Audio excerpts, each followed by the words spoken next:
RFM Matin, merci d'écouter le journal. Et d'abord, des nouvelles de l'affaire de l'arrestation d'un imam à Kaolack pour apologie du terrorisme. Sa garde à vue qui se poursuit. Il s'agit de l'imam Alioune Badara Ndaw de Kaolack, vous l'avez dit. Il est toujours en garde à vue. On le soupçonne d'entretenir des relations avec des organisations islamistes, mais son entourage réclame sa libération. Il a été arrêté par les services spéciaux de la gendarmerie sénégalaise à Kaolack. C'est là-bas qu'ils l'ont cueilli avant de l'acheminer à Dakar, à la brigade de gendarmerie de Colobane. RFM Matin, le journal Barthélémy Ngom, la suite. La suite avec le procès Hissène-Habré. Marcel Mendy, le porte-parole des chambres africaines extraordinaires, annonce un report de la date du verdict. À l'ouverture de l'audience, le verdict était annoncé pour ce 28 octobre, mais il faudra encore patienter jusqu'en début 2016. Marcel Mendy explique que le temps médiatique n'est pas celui de la justice. Sur ce procès d'Hissène-Habré, justement, nos deux confrères de l'Observateur, Mahali Diakndoy et Kodou Badiane, sont cités à comparaître devant le tribunal correctionnel de Dakar.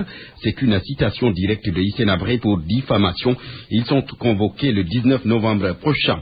Le directeur général de l'entente Kadakar se veut formel. Il va saisir la Cour suprême. Moussa Tine estime que le transfert de la gestion des ordures à l'État du Sénégal est une décision purement politique. Il était face à la presse hier, ses propos au micro de Seydou Nourouba. Vous ne pouvez pas, dans un cas comme ça, laisser le président de l'entente Kadakar être informé par les syndicats de la maison. Vous ne pouvez pas laisser le président de l'entente Kadakar recevoir l'information par voie de presse. Donc il a effectivement relevé cela pour appeler justement à plus de courtoisie entre les autorités étatiques et les autorités décentralisées. C'est la première chose. La deuxième chose aussi qu'il a faite, c'est qu'il nous a demandé de saisir nos ordres, ce qui a déjà été fait, pour demander que la loi, le décret, soit annulé, que la procédure soit entamée au niveau de la Cour suprême pour demander l'annulation du décret, donc portant compétence de transfert de la compétence de l'entente Kadakar à l'UCG pour violation de la loi. Moussa Tine qui était face à la presse hier dans la banlieue de Dakar, les syndicalistes du secteur du nettoiement disent être en phase avec l'État du Sénégal, mais ils attendent une solution définitive de la question des ordures ménagères.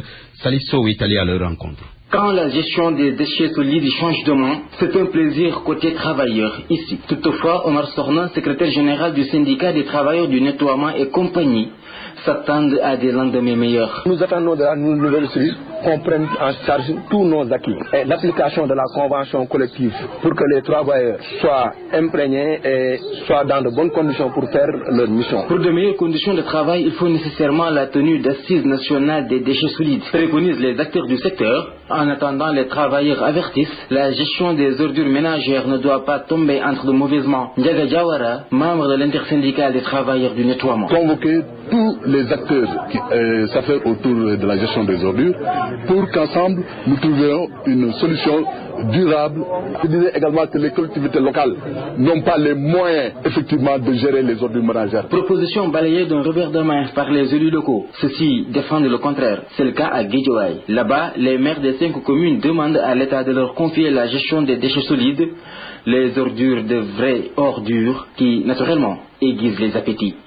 Salissou Pikin, Radio Futur Média. Un étudiant de l'université de Ziguinchor, porté disparu depuis 2 mois, Mamadou Siré Bari, serait détenu dans la base rebelle de Bissolou, une localité située à la frontière entre le Sénégal et la Guinée-Bissau, la Minba. Cela fait exactement 2 mois, jour pour jour, que l'étudiant Mamadou Siré Bari est porté disparu suite à une affaire de vol de bétail ayant eu lieu le 27 août dernier.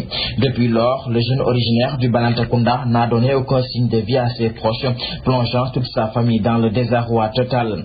Cependant, des sources proches de l'enquête localiseraient Siré Bari dans la base rebelle de Bissolou, où il serait entre les mains des éléments armés du mouvement des forces démocratiques de Casamance. La même source croit savoir qu'il y serait retenu depuis qu'il s'était lancé à la trousse des voleurs ayant subtilisé le bétail appartenant à son père le 27 août dernier.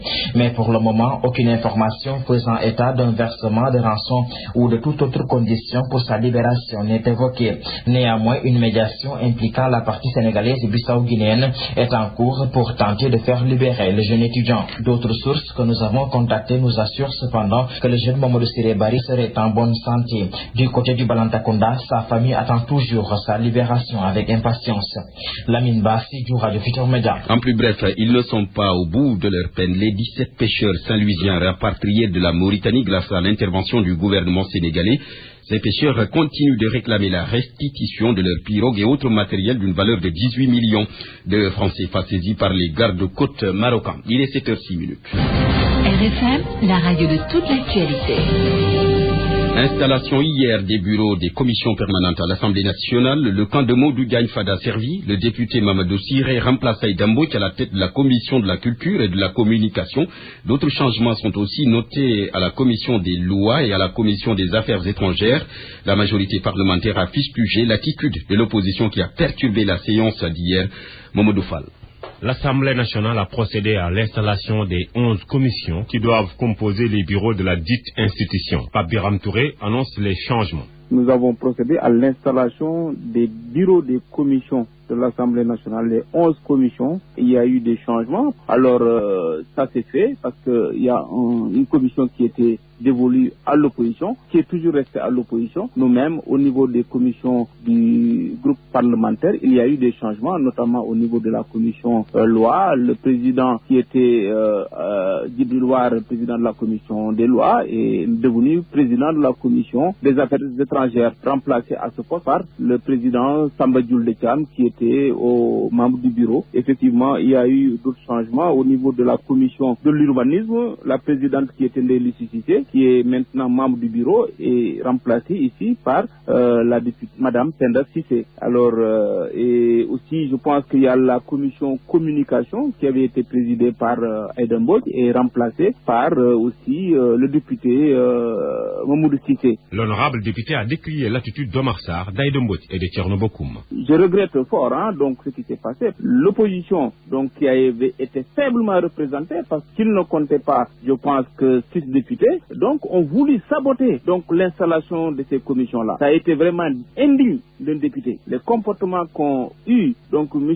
Omar Sarr et Aïda Mbodj ont été vraiment des comportements indignes d'un député. Le député soutient que l'Assemblée nationale est une institution sacrée et nul ne peut enfreindre son fonctionnement. Modou Fall, et puis rappeler qu'hier donc vous avez entendu les députés de l'opposition se prononcer sur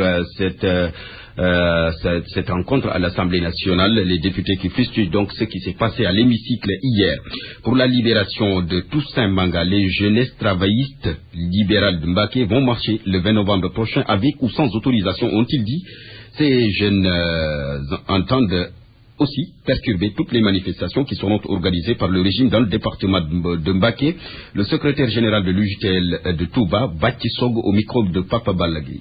Bon, je voudrais dire que Macky Sall est le champion de l'emprisonnement arbitraire et de la confiscation des libertés et droits des Sénégalais.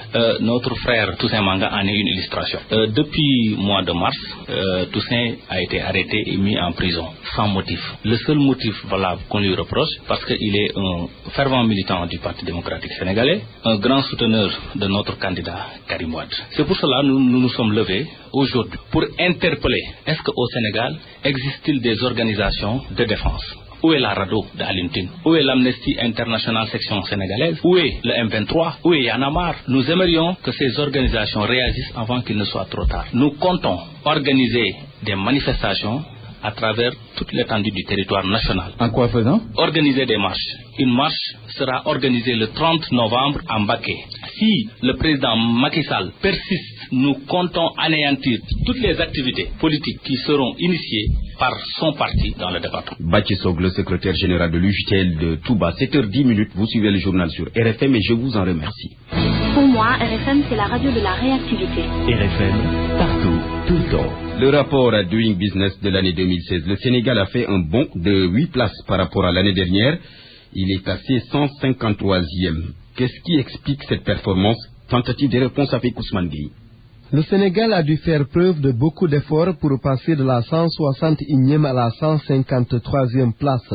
Ces bons résultats sont le fait d'une part des réformes effectuées dans le domaine du raccordement de l'électricité, du transfert de propriété et d'autre part du maintien de sa performance parmi les 100 premiers dans le domaine de la création et de la fermeture d'entreprises.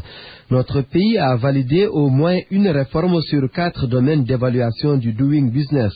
La suppression du capital capital minimum pour la création d'entreprises des Sarles, la mise en place du guichet unique de raccordement à l'électricité des PME au centre des grands comptes de la Sénélec, la baisse de moitié de l'avance de consommation ainsi que la réduction de délivrance des autorisations de traversée de chaussée, la baisse du taux des droits d'enregistrement de transfert de propriété de 10 à 5%, l'adoption du décret sur la médiation et la réconciliation pour la promotion des organes et instruments de jugement alternatifs au Sénégal dans le cadre de l'exécution des contrats.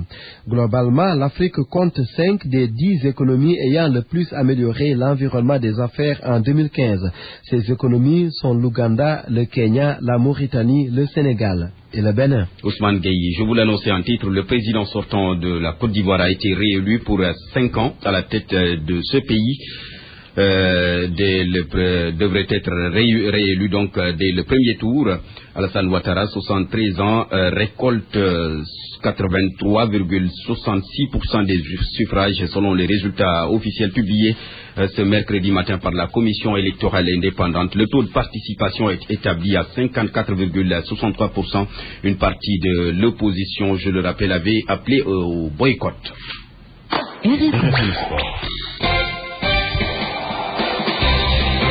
7h12, le journal de sport, Barthélémy Ngom, autant pour moi, mais c'est aujourd'hui Diagne et c'est Malal Junior.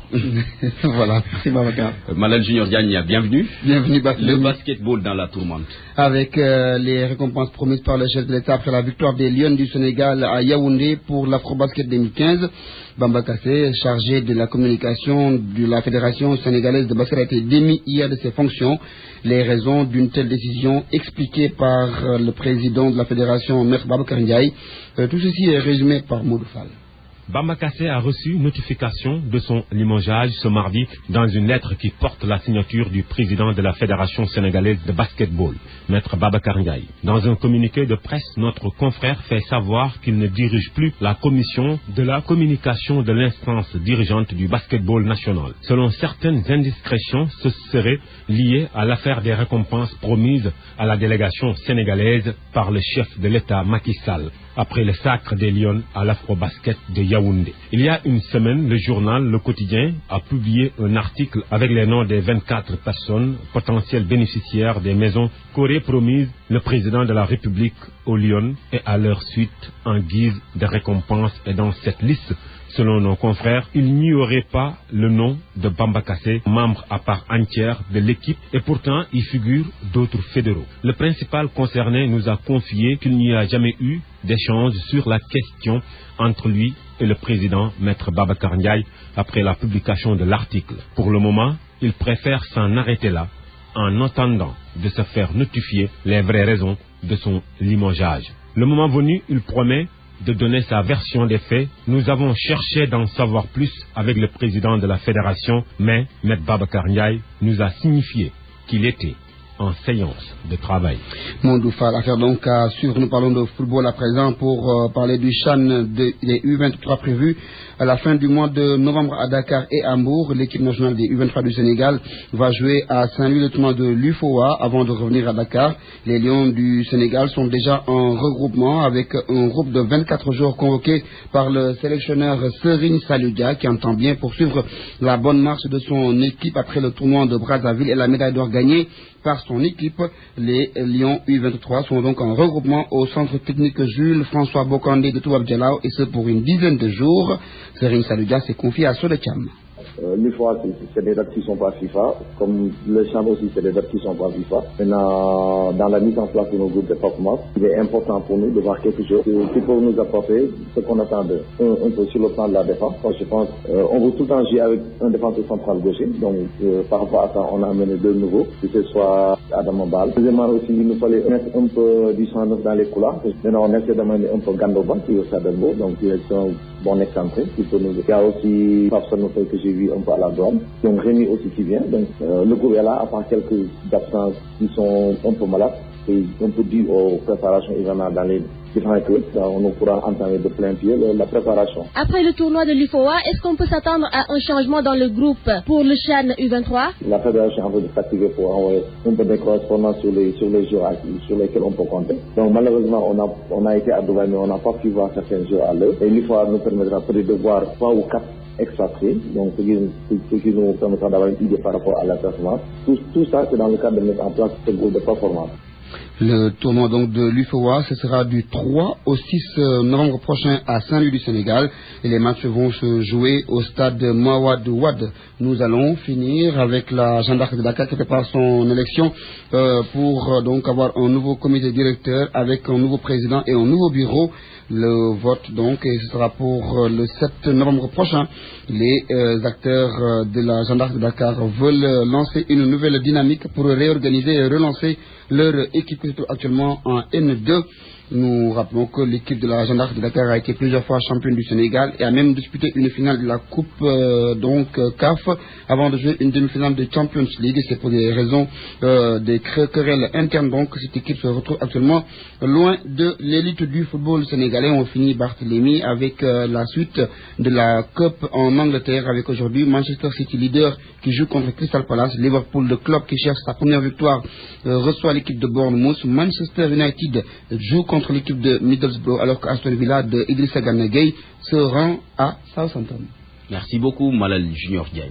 Sur RFM au moins, on a des informations sûres et utiles. RFM, la radio de toute l'actualité. Le dossier économie de ce mercredi, un taux de croissance de 6% pour le Sénégal en 2016, c'est envisageable pour le Fonds monétaire international, mais à condition qu'il y ait des réformes profondes. Mantouré.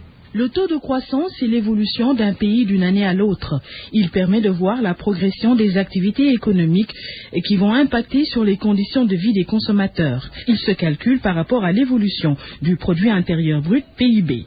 Il peut prendre aussi en compte la longévité et la santé de la population concernée, le niveau d'instruction et l'accès au savoir. Il va même jusqu'à voir les possibilités de disposer d'un niveau de vie décent. L'Afrique subsaharienne où se trouve le Sénégal n'est pas encore dans le lot des taux qui vont augmenter. Le représentant du FMI en Afrique, Roger Nord, le confirme. L'Afrique subsaharienne a vu des taux de croissance nettement moins élevés en 2015 et en 2016. Les projections du FMI tablent une croissance en moyenne de 3,75 en 2015 et un peu plus que 4% en 2016. Cela affecte surtout les pays producteurs de pétrole. Ici, dans la zone UEMOA, on voit des taux de croissance nettement supérieurs, entre 5 et 6%, et le Sénégal se situe à ce niveau. 6% pour le Sénégal dans un contexte difficile, et il y a des préalables. Notre pays doit procéder à des réformes profondes, sinon jamais on atteindra ce chiffre. Pour arriver à des niveaux de 6%, il y a plusieurs réformes pour le Sénégal qui sont importantes. Je pense là au secteur énergétique, par exemple, où les projets sont en cours, mais pas encore terminés, aux environnements des affaires, où il y a encore des avancées à faire. Mais ce sont des taux de croissance envisageables, conditionnés sur les réformes qui sont en cours, mais pas encore terminées. Des réformes qui, pour l'heure, sont à l'état de projet, mais le ministre des Finances reste optimiste. Amadouba. Les réformes importantes sont en train d'être engagées, la réforme du foncier, la réforme qu'il faut mettre en œuvre, mais le Sénégal aussi a hérité de dossiers difficiles qui décident des réformes importantes. Soit c'est de mauvaises privatisations qui ont été faites, soit c'est des contrats qui ont été signés dans des conditions difficiles d'expliquer et qui aujourd'hui plombent la croissance. Nous sommes en discussion avec Abbas Jaber sur Transla, nous sommes avec le Mali. Aujourd'hui, nous travaillons avec Saudi Ben Laden pour trouver une issue heureuse. Nous sommes en train de travailler sur Sénégal Airlines et peut-être l'année prochaine, on s'occupera des questions d'énergie. Sur la production de l'énergie, aujourd'hui, le calendrier est maîtrisé. Nous pensons pouvoir recevoir les premières centrales fin 2015, c'est 2016. En termes de production, je pense que nous serons à l'aise. Un accroissement de la richesse se traduit par une augmentation des recettes fiscales provenant surtout des entreprises locales, des populations aussi, sans oublier les exportations. Et le consommateur ne s'en porterait que mieux. En revanche, une absence de croissance a des conséquences négatives sur les finances publiques et l'impact peut aller jusqu'à la réduction des dépenses publiques, ce qui touche directement de façon négative tout citoyen.